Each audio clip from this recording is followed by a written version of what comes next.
A classroom is a familiar place, one intended to encourage knowledge and the development of minds. This is all well and good, or else it would be, if the information being presented was balanced and understanding of modern society. In reality, we must question long-tested educational practices. Yes, they have withstood the test of time, but this doesn't necessarily indicate that the best curriculum is being presented.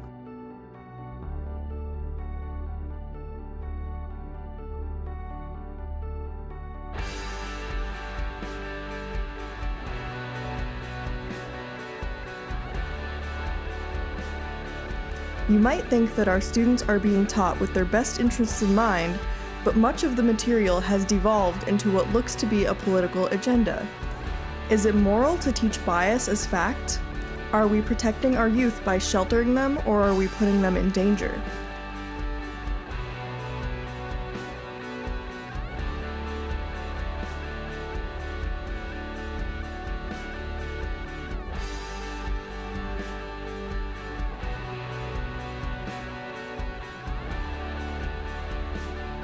Tennessee law prohibits instruction and distribution of materials that promote gateway sexual activity, which includes talking about many facets of sexuality itself.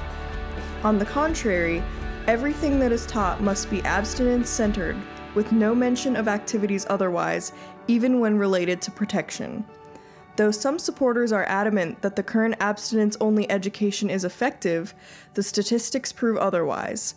It's detrimental to our community.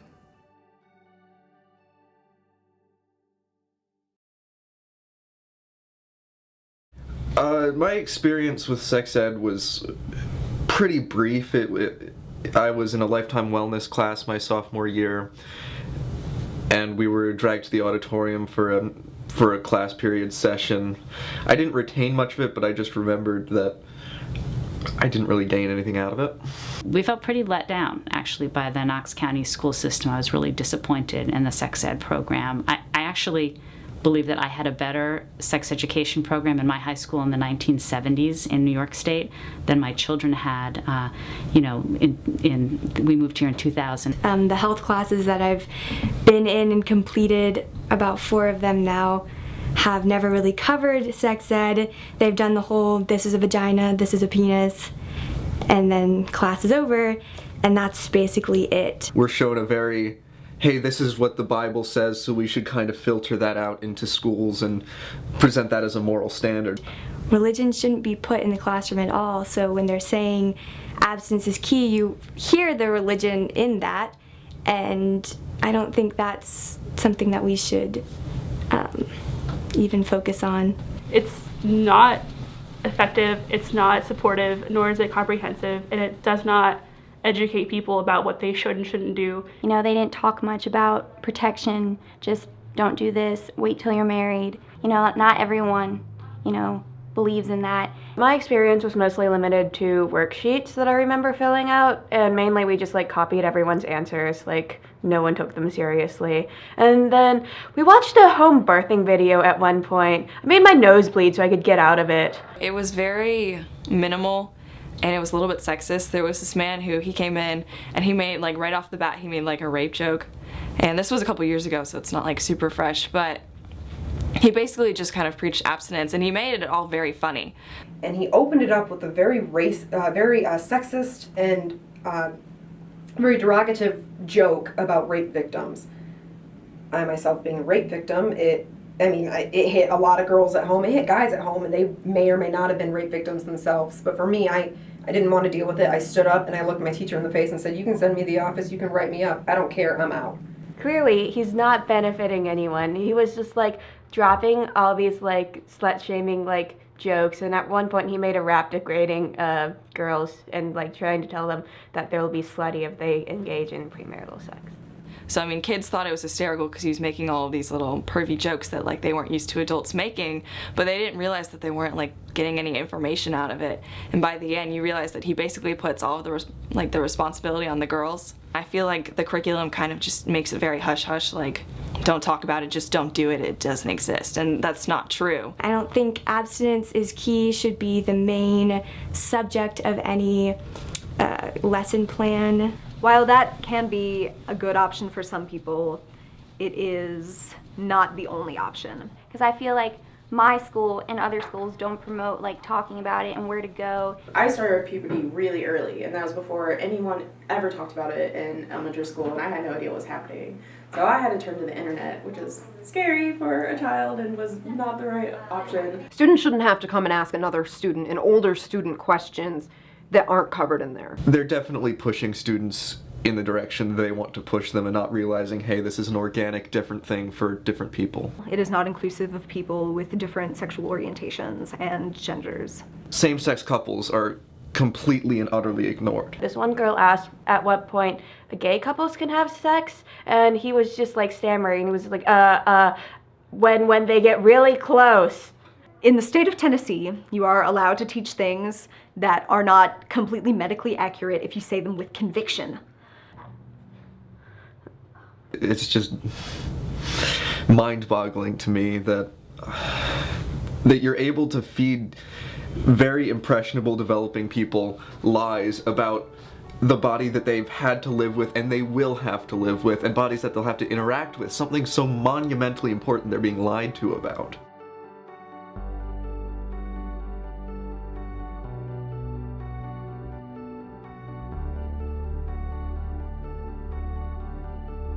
In May of 2012, Governor Bill Haslam of Tennessee signed a bill banning gateway sexual activity, hence deemed the Gateway Bill, as it was later passed by the House and the Senate.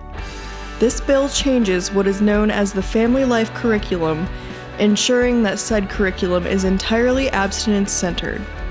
According to the bill, instruction of the Family Life Curriculum cannot provide or distribute materials on school grounds that condone, encourage, or promote student sexual activity among unmarried students. This means that condoms and other resources cannot be distributed because it could be seen as condoning, encouraging, or promoting student sexual activity. The bill also says that instructors are exempt from complying with all parts of the bill as long as the instructor answered the question verbally initiated by a student in good faith. This bill is extremely vague and full of loopholes. Even experts on it cannot tell you the specifics because there are none.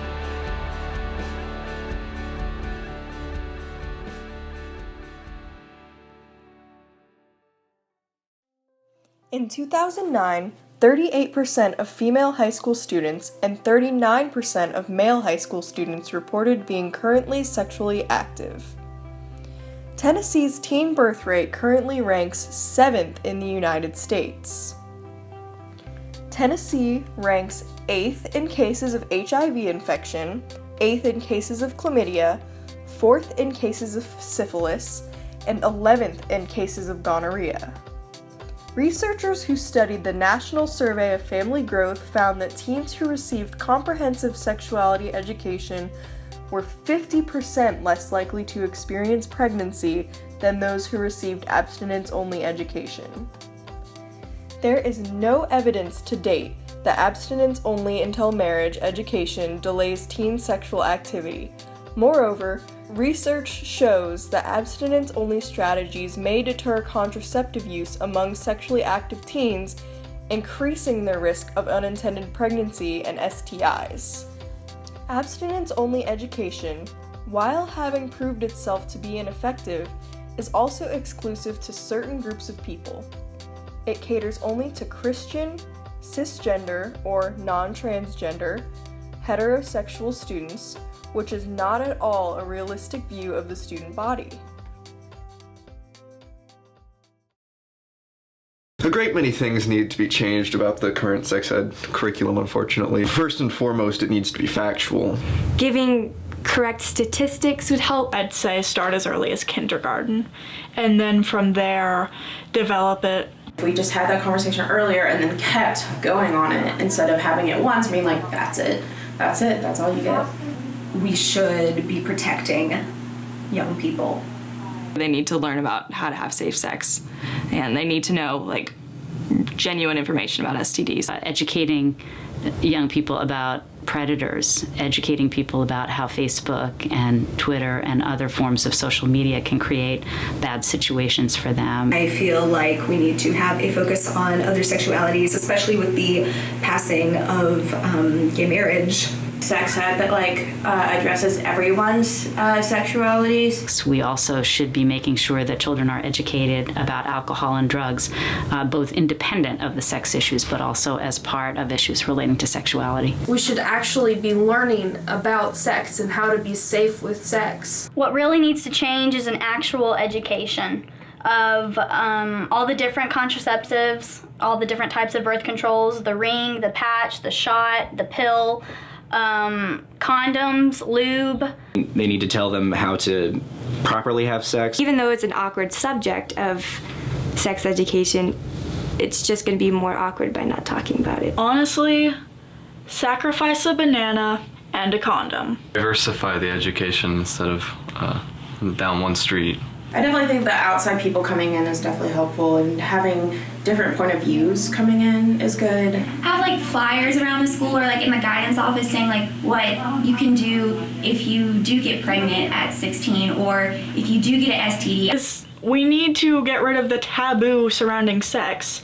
We need to make sure children aren't too nervous to ask questions in their sexual education class. Educating them about the behaviors generally that can get themselves into circumstances like sexually transmitted infections and diseases like unplanned pregnancies. And I'm not saying abstinence isn't the right choice for some people, but that being presented as the only option just doesn't make sense. And just more about safe sex and about how it is a conversation, about how you don't owe anything to anyone and you are your own person. Comprehensive sexual education, free condoms, birth control, letting people know of their options. I think they should teach how to become more safe. If you're going to go skydiving, you wouldn't not bring a parachute, so why wouldn't you use a condom for sex? Teach how to talk to someone about this. I think it is important to allow people to opt out.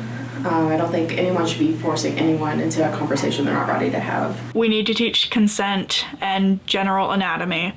We need an education to be safe, and we're not getting it at all.